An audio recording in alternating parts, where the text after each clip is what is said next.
Hi, and welcome to the NewsGuard Academy. I'm Sophia Rubinson, an editor of NewsGuard's Reality Check newsletter. In today's video, we're going to go over a recurring form of online misinformation, false flag claims, or the idea that a tragic event was faked, staged, or orchestrated by a hidden group to manipulate public opinion. False flag claims are used to suggest that mass shootings, terror attacks, or other tragedies never happened, or that they were secretly orchestrated by governments, political actors, or other powerful forces. These claims typically emerge within hours of a major event, often before any facts are confirmed. You may remember that conspiracy theorist Alex Jones said that the tragic Sandy Hook Elementary School shooting in 2012 was a false flag and that the students involved were paid actors. But this is not an isolated case. We see similar false narratives every time there is a major mass shooting. For example, immediately after the tragic shooting at a San Diego mosque in May 2026, anti-Islam commentators, including Laura Loomer, who has had multiple visits in President Trump's Oval Office and has reportedly influenced some of his decision-making, posted that the event was a false flag, likely a hate crime hoax spread by Muslims who love being perpetual victims. And after a June 2025 attack at a Boulder, Colorado rally in support of Israeli hostages, anti-Israel commentators, including Stu Peters, who has a history of espousing anti-Semitic views, called it a false flag attack. We have also seen the staged narrative emerge after each of the three high-profile assassination attempts on President Donald Trump.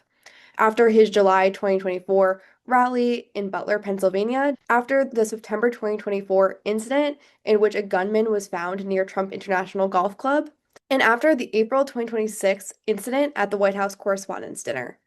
In each of these instances, anti-Trump social media users claimed that Trump staged the events in order to garner sympathy and votes. NewsGuard actually tested how widespread the belief was that Trump staged one of his assassination attempts through a representative survey with YouGov. What we found is that in each of the three instances, more than half of Americans believed that the assassination attempt was staged or that they were unsure if it was staged. Less than half of Americans in each case believed that it was a real attempt. When broken down by party affiliation, we can see that Democrats were much more likely than independents and Republicans to respond that they believed each of the assassination attempts was staged. In fact, when we look at the Butler, Pennsylvania rally, during which a gunman shot in Trump's direction, killing a rallygoer and injuring Trump's ear, 42% of Democrats believed that that instance was staged. False flag narratives are psychologically compelling for a few reasons. They offer a simple explanation for a terrifying, chaotic event. They confirm our biases about powerful institutions, and they allow people to avoid a deeply uncomfortable truth that senseless violence can happen at any time, anywhere, and to anyone. These claims are deliberately designed to exploit our biases. When a tragedy affects a group that someone already distrusts, it becomes easier to believe that that event was manufactured to lend them sympathy in some way. So what can you do to avoid falling victim to believing these claims? Be especially skeptical of claims that emerge immediately after a tragedy, before investigations have been conducted and evidence has been gathered. Speed is a red flag, not a sign of credibility. Check what reliable news sources are reporting on an event.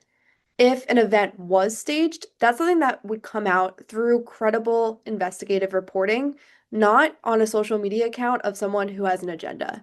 And lastly, notice your own emotional response. If a claim makes you feel that your suspicions about a particular group have been vindicated, that's precisely why you should slow down and scrutinize it more carefully. To learn more about how to avoid falling victim to false claims, be sure to subscribe to NewsGuard's Reality Check newsletter at newsguardrealitycheck.com. See you in the next video.